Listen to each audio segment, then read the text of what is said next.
کہ انسان کی تعریف کیا ہے. خود تعریف کی بھی تعریف ہوتی ہے، آپ کی بھی تعریف ہے، میری بھی تعریف ہے، ہر شے کی تعریف ہے. انسان کی کیا تعریف ہے؟ لفظ انسان، اس کی تعریف کیا ہے؟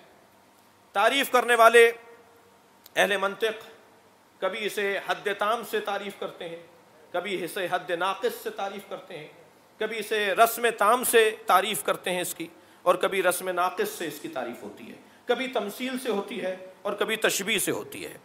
یعنی یہ 6 طریقے اہل منطق نے تیار کیے ہوئے ہیں، طے کیے ہوئے ہیں کہ تعریف کیسے کی جائے گی. لیکن عزیزان گرامی، اہل منطق بھی انسان ہے یا نہیں ہے؟ تو جو انسان ہے وہ کیسے بتائے گا کہ انسان کیا ہے؟ سب سے زیادہ مشکل مخلوق ہے ہی انسان. یہ خود اپنے آپ کو نہیں جانتا تو یہ کسی اور کے بارے میں کیا تعارف کروائے گا؟ تو انسان کے بارے میں اگر کوئی تعریف ہوگی بھی تو وہی اس کی تعریف کرے گا جس نے اسے خلق کیا ہے. یعنی اللہ بتائے گا کہ انسان کسے کہا جاتا ہے. لہذا اللہ کی تعریف میں اور بندوں کی تعریف میں یہی فرق آ جائے گا کہ بندے انسان کی تعریف کرتے ہیں، الانسان ہوا حیوان ناطق، انسان حیوان ناطق کو کہا جاتا ہے.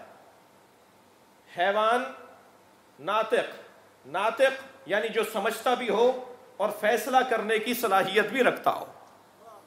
ورنہ اگر حیوان کہہ کر رک گئے ہوتے تو یہاں پر توہین کا پہلو آتا. وہ حیوان، وہ ذی حیات، وہ حیات رکھنے والا جو سمجھ بھی رکھتا ہے اور فیصلہ کرنے کی صلاحیت بھی رکھتا ہے.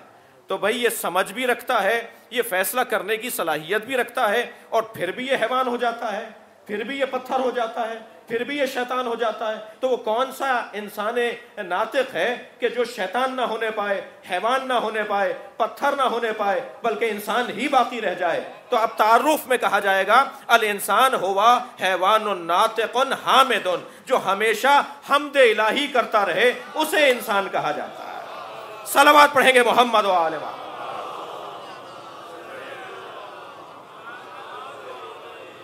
جو اپنے رب سے جڑا رہے.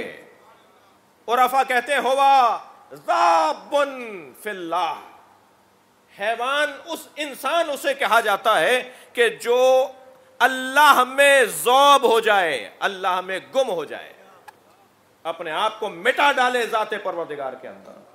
اور جو اپنے آپ کو اللہ میں مٹا ڈالے پھر اس کا ہاتھ اس کا نہیں ہوتا، وہ ید اللہ ہو جاتا ہے.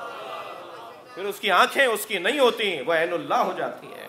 اور پھر جب یہ ید اللہ ہے اور وہ عین اللہ ہے، توجہ چاہوں گا، تو پھر ہم اگر اس سے مدد مانگ رہے ہیں تو ہم اس سے نہیں مانگ رہے، اللہ ہی سے تو مدد مانگ رہے ہیں.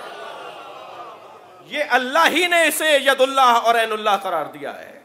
عزیزان گرامی، اب اس انسان کے تعارف میں اتنا طے ہو گیا کہ جو اللہ میں اپنے آپ کو گم کر دے، جو اللہ کی ذات میں اپنے آپ کو ذوب کر دے، حلول کر دے، ختم کر دے، اپنے آپ کو اس میں ڈال دے اور اس کا وجود اس کا نہ کہلائے، بلکہ اس کو دیکھ کر کبھی آیت اللہ کہا جائے، کبھی اسے دیکھ کر جو ہے وہ اللہ کی نشانی کہا جائے، کبھی اسے شاعر اللہ کہا جائے، اور کبھی اسے دیکھ کر اللہ یاد آ رہا ہو.